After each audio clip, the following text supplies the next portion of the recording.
Yo, what up, a-holes? Thank you for tuning into the Holistic A-Hole podcast. My name is Eric Levi, and I'm the Holistic A-Hole, the mommy blogger with balls, the inconvenient truth of health, and a certified nutritional therapy practitioner. What is up, y'all? How's it going? First, let me apologize for the sound quality of this podcast. I know it is not optimal. That's because I'm on the road. Don't have access to my normal podcasting gear. I did try to pre-plan a situation where I had some pre-recorded content here for you that I thought I transferred between computers, and that shit just didn't work. So, I'm the holistic a-hole. That's all I can be. I'm not the geek squad at Best Buy. I'm not a sound engineer on tour with the Jonas Brothers or anything. I'm just a dude reading about magnesium and saturated fats, and sometimes the technology situation just falls through my fingertips. So I'm going to try to make the most out of this that I can. You all are awesome a-holes anyways, so I think it's not about the quality of the gear we're using, it's about the quality of the content, right? So this is going to be kind of like a paleo podcast. We're not using any of the fancy gear like you would use in like a 21st century agro business Monsanto Bayer compromised equipment situation. This is fucking paleo. This is like if they were podcasting back 2 million years ago, before the advent of modern agriculture. If you were just sitting in a cave on the side of a mountain trying to do a podcast about running from dinosaurs and how delicious root vegetables are, and talking about locations of sweet delicious berries, and how you killed a caribou and fucking ate it from nose to asshole. That's what I'm talking about. That's what this podcast is today. So buckle up, everybody, because we're gonna get into a very hot topic, which is fasting. We're gonna talk about fasting and just kind of how I've been really reevaluating my position on fasting for a bunch of reasons. Okay, so I'm gonna get into all that, and especially if you're a person listening and you're like a faster. You love the fast, you love the intermittent fast. You've been dabbling in some like longer fast, maybe 24, maybe 36, maybe a 72-hour fast. Oh, this one's gonna be an eye opener. Maybe. Or you might just listen and be like, yo, the holistic a-hole is full of hot shit, and I refuse to listen to it. It's up to you, really. This is not a medical podcast. Please, whatever I say, by the way, run it by your medical physician if you're so privileged to have a physician. Run it by them. And any weight loss thing you're doing, work with them, because that's what the law says you're supposed to do. And you don't want to go to jail. I don't want to go to jail. So just run this stuff by your doctors. So before I get into it, I want to first remind everybody, if you're new to the podcast, if this is the first time you're listening, make sure you subscribe. It's the easiest thing in the world to do. All you got to do is hit the subscribe button right there on your phone. You know how to do it. You're not stupid. You found the podcast. You understand technology. Just subscribe to the podcast. It's a piece of cake to do. And if you haven't done it yet, make sure you go on iTunes, leave a 5-star review. Look, I know it sounds complicated, but it's very easy. You can just do it right there in your phone, right there in Apple Podcast Player. You can just pull up the podcast and then just scroll to the bottom, and there's the reviews. Put 5 stars in there. Put a nice little message on it. You're texting anyways. You're ignoring the people around you. So just take a minute and just give the Holistic A-Hole podcast a nice little review, because it helps get us more exposure, and that's what we need. We're trying to grow. I'm trying to grow this podcast to be a monster. Get this information out. I need your guys' help. That's the least you can do. And if you're loving what you're hearing, you can follow me on all the social mediums: Instagram, Holistic A-Hole; Twitter, @Holistic A-Hole; Facebook, the Holistic A-Hole page, or the Holistic A-Holes Facebook group. Or if you want to work with me, I'm going to be putting on some group coaching sessions coming up here. Or if you want to work privately, you can just shoot me an email to holistic.a.hole@gmail.com, or reach out in any of those social mediums, and we can work out a plan. Oh, I've got some monster plans for clients right now. I got some serious monster gut protocols going on. I got some, energy boosting protocols. I mean, holy cow, if you've got some chronic, I don't want to say disease, but if you've got some chronic issues happening, blood sugar, poor digestion, get at me. Get at me. I'll help you.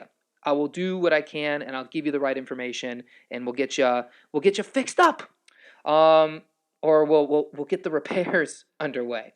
Okay, so what's not going to be in my protocol is what we're going to talk about today, which is fasting. So I know, everybody's talking about the old intermittent fasting, right? Everybody is all about the old intermittent fasting, and fasting is now like the thing to do. Everyone's talking about it. And I'll be fully transparent, right? Like I jumped on the fasting train, just lock, stock, and barrel, right? I fucking committed. I went in that shit. The loyal listeners are familiar with my fasting history. I've done a full-on 7-day fast. I've done 24-hour fasts. I've done 48-hour fasts. I've done, intermittent fast at least 4 or 5 times a week. It really kind of became a groove for me, and I kind of like really, yeah, to me intermittent fasting is pretty simple at this point. um but here's the thing, is it's not all butterflies and roses in the fasting world, because you got to remember, dude, as humans in the 21st century, everyone's trying to get us to live in this paleo ancestral way, and I'm in that camp, right? I totally agree with it.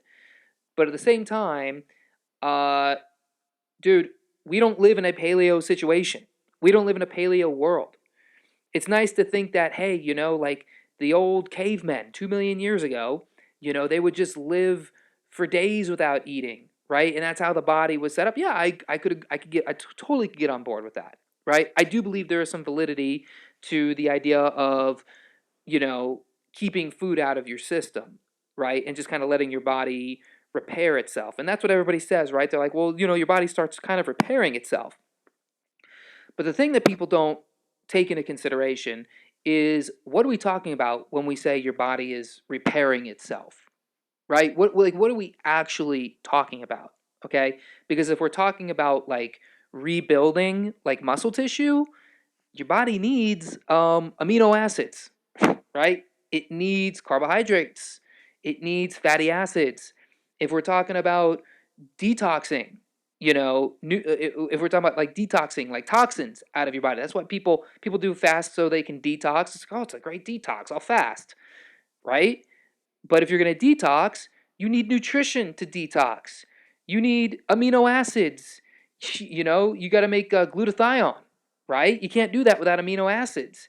You need fatty acids to run your well, first of all, to help build the strength and integrity of the cells, to help build the strength and integrity of the organs, but to also build, to build your prostaglandins, right? You need to inflame, and to de-inflame. You need fatty acids to do this stuff, right? You need vitamin A. You need to make copper, right, to help you detox. You got to keep your iron levels straight, right? You're going to get this with vitamin A. Vitamin A is a fat soluble vitamin, right? You need fat to make vitamin A work. You need fat to activate vitamin D. If you go outside, sit in the sun, that's great, but if you don't have the fat and the cholesterol to actually convert into the vitamin D, the fuck are you doing? You're just going out and getting a sunburn, right? Vitamin E for your brain, vitamin K for your gut. You need the fat for these things. Okay? So when we're talking about like your body repairing itself, yeah, like it is good to like give your gut a break, and give your insulin a break, right? And give your pancreas a break. You don't want your pancreas just constantly dumping out insulin. Because it could wear out the pancreas. But also remember, your alpha cells in your pancreas are gonna be dumping out glucagon when you're not eating. So your pancreas is still working, right? It's just that you're not dumping the insulin. You're dumping a completely different hormone. Um, so I think when it comes to like when we're talking about like fasting for muscle repair, or for body repair, we have to remember that we need nutrition to do that. You know, there's a reason why. Like for a long time, like when it's come to fasting, uh, people would look at you like you were crazy, like, oh, that's an eating disorder. And if you're in the pro fasting camp, you're looking at that and you're like, No, man, like we're built to not eat. Okay? And I think the other part comes in where you kind of say, well, it is kind of an eating disorder. You just justify not eating, you know? There's like a Goldilocks zone, and everybody's different, you know? Maybe some people can go a long time without eating. But some people, if you've got insulin, if you've got insulin sensitivity problems, if you're hypoglycemic, if your blood sugar drops dangerously low when you don't eat, you really should not be fasting. Women, you should not be fasting. You need these amino acids and these fatty acids to make your hormones. You got crazy fucking hormone situations, right? Your adrenals are going absolutely haywire all the time, mostly because of your cycle and your hormones and your estrogen. You need the nutrition to adequately support your adrenal function. Otherwise, your adrenals are going to go crazy. That was the number one thing when it came to my long fast that I did. When I did a 7-day fast, I really did not know what I was doing, and I just jumped into it. If you're gonna do a long fast like that, you got to go to one of these like fasting clinics. I think it's called like True North. There's the one in Germany. There's a bunch of them. Where they're gonna monitor your blood, they're gonna monitor your heart rate, they're gonna monitor your electrolytes, right? You need to make sure that you're taking in enough nutrition while you're fasting so you can support your sodium potassium ratio. I mean, if you're not getting sodium or potassium, if you're not getting these electrolytes, I mean, this is what actually makes helps your cellular function. This is what literally moves things in and out of your cells. This is what literally, calcium, magnesium, you need these minerals because this is what makes your heart pump. Otherwise, you're just relying on the cortisol from your adrenals. This is like the number one thing I noticed when I was fasting, when I did a long fast. I don't remember like at what day it was I noticed this, but I felt like I was in like extreme adrenal fatigue. I felt like I felt like I was living off of just adrenaline being pumped out of my adrenals, right? Just constant like emergency adrenaline and cortisol just being pumped because my body was stressed and my body was panicked. Like, where the hell is food? When are we getting food? And that's not a good place to be. The thing you have to remember about this cortisol game is not only is it the stress hormone, and you really don't want to pump it if you can avoid it. It replaces all of the other hormone functions in your body. It's called the cortisol steal. So if you're stressing your body with a fast, and you're going to be stressing your body with a fast, especially if you live somewhere like I live, like New York City, where there's just tons of toxic crap everywhere. The second you walk outside, you are breathing in an ungodly amount of lead and aluminum and chromium, not chromium, cadmium, mercury, all this shit that's just in the air and in the water and in the fucking building materials they built in 1916, right before they gave a shit about lead in the paint, right? Your body is trying to fight those fucking toxins. Your body's trying to get that shit out. And if you don't have the nutrition, your body's just cranking cortisol out of your adrenal glands. And at some point, when you break the fast and you come back in to like normal living, yeah, sure, you might have lost like a lot of weight, but your adrenal glands are going to be fucking so jacked. They're going to be very jacked because they've just been working nonstop for a long time.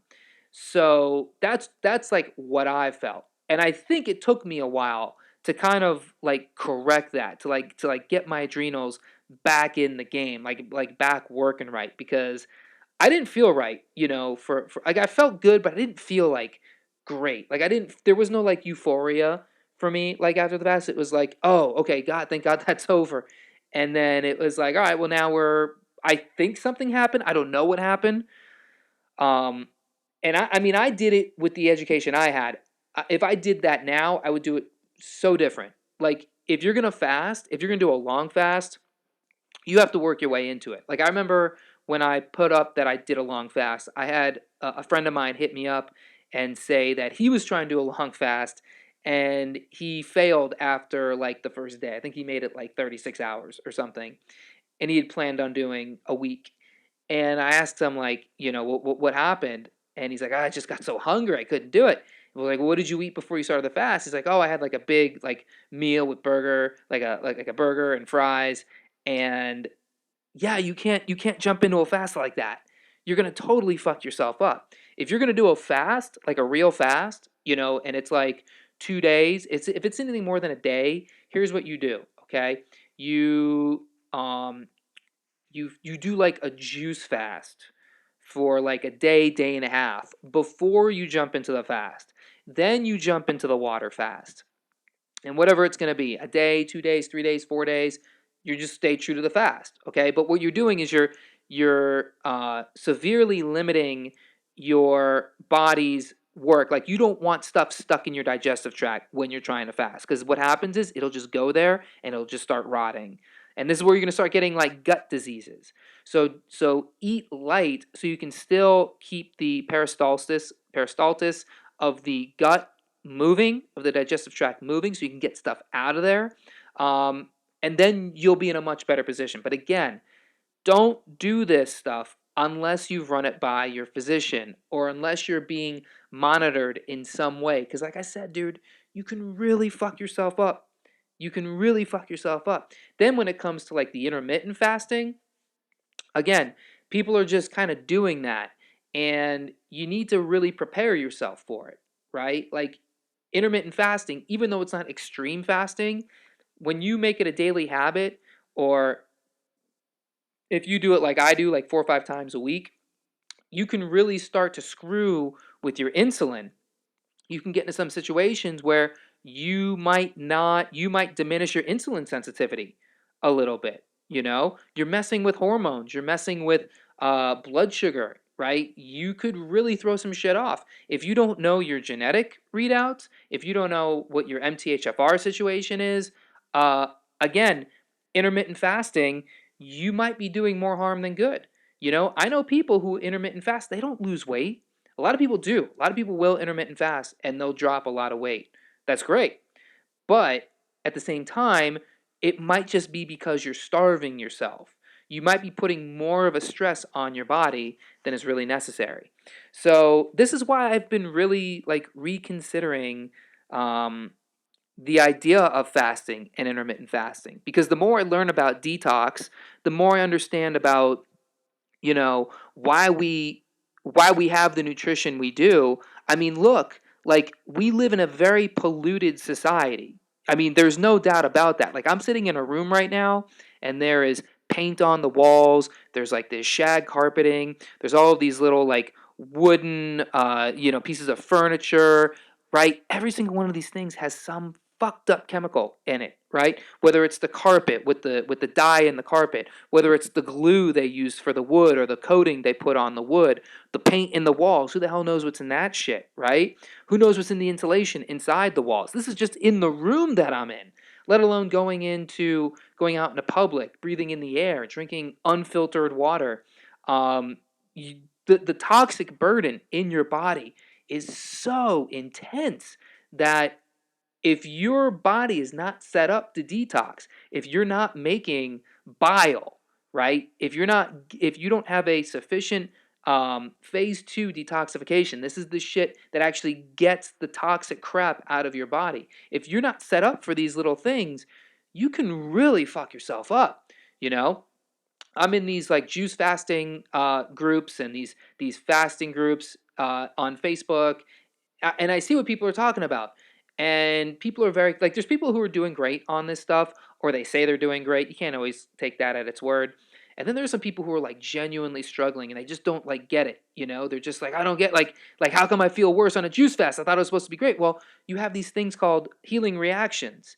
Look, like, your body's like a snow globe, okay? And so it's like, if you're trying to detox and you don't have your phase 2 liver detoxification set up, this is what actually gets the stuff out of you. If you're not making bile from the liver out your digestive tract, it's like shaking up a snow globe and that's what you're doing to all the toxins in your body. You're shaking up your snow globe, and now that shit's going crazy. Now you have fucking toxins and metals and chemicals and free radicals just going crazy in your body, going crazy in your organs, going crazy in your blood because you don't have your situation set up to get this shit out of you.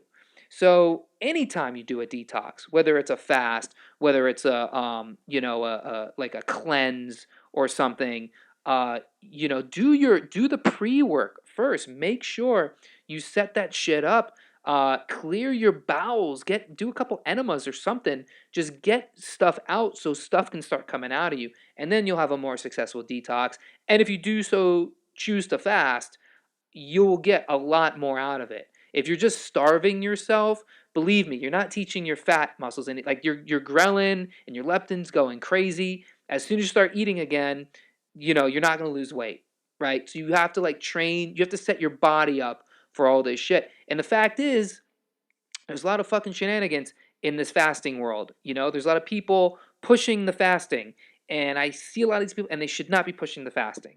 There's people I'm thinking of specifically. I'm not going to say any names because last time I said names, people got very upset, and I'm not against upsetting people. But why? Like why? Why do that? Um, People are pushing the fasting though, and they're just saying you should fast, you should fast, you should fast.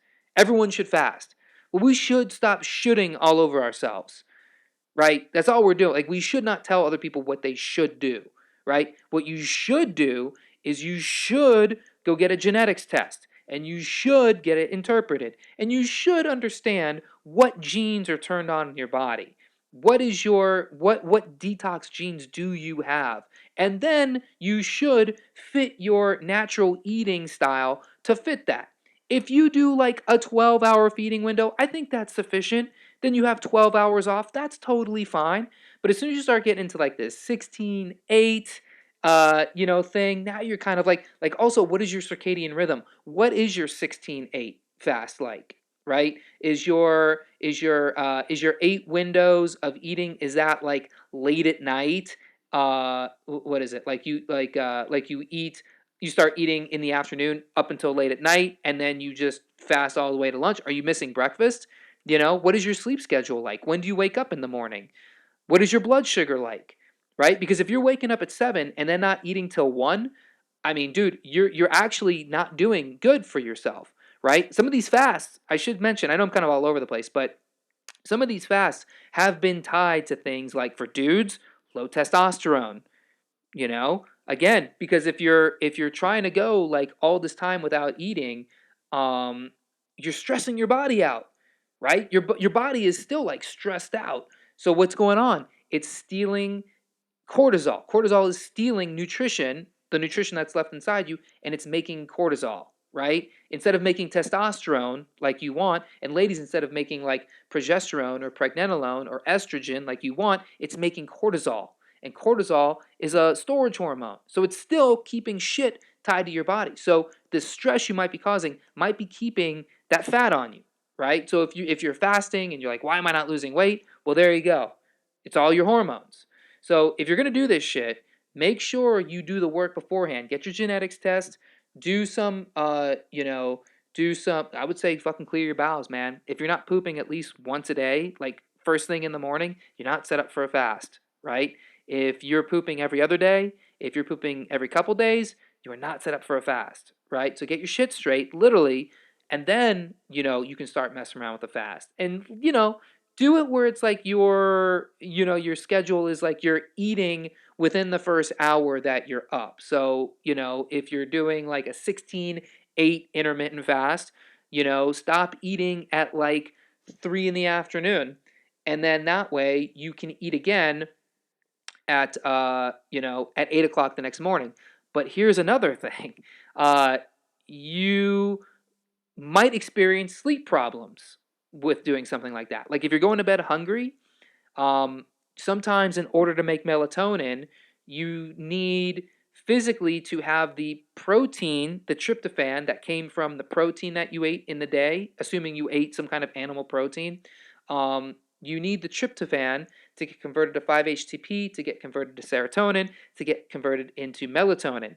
And from what I understand, you need the carbohydrates later in the day to physically shuttle that nutrient into the cells, because without the carbohydrate has a very hard time being converted into these further neurotransmitters. So again, if you're stopping eating like early in the after or like later in the afternoon, and you're going to bed like on an empty stomach, maybe haven't eaten 5-6 hours, uh, you might be literally starving yourself out of sleep. I don't know if I made this point clear too, but like, you know, I think I was getting this, but I got sidetracked. But the big thing is we live in the 21st century. We have to be honest in this world we live in, with all the toxic crap, the room I'm in, with all the chemicals. You need the nutrition to build the detoxification, to aid in your circadian rhythm. It all works together. And if you're just like, fuck it, I'm not going to eat, you might be stirring up some shit. So that's all I'm going to say on this. Again, this is just kind of like me working through the thought of questioning this kind of, foregone conclusion that we should all be intermittent fasting, we should all be fasting, and we should all be restricting calories. I don't think that's true. I think you can be very healthy, even healthier. I think you can lose plenty of weight by having a normal eating schedule. It's just don't eat the fucking shit. Don't eat out all the time. Don't eat the processed garbage. Don't eat the trans fat, and don't eat the sugar. It's really that easy. Don't do extreme shit like fasting if you're not built for it. Very simple. Okay, this is A-Hole on the Road here. I hope you guys enjoyed the episode. I'm going to sign off, and I hope you guys enjoyed the podcast. If you did, please share it with the people you love. Go on to iTunes or the Apple Podcast player in your phone. Leave a 5-star review, and find me on social mediums. And if you're new here, take a few minutes and scroll through the old episodes. They're there. They're right there, and they're fantastic. I will catch you all in the next one. Thanks so much for listening. Peace.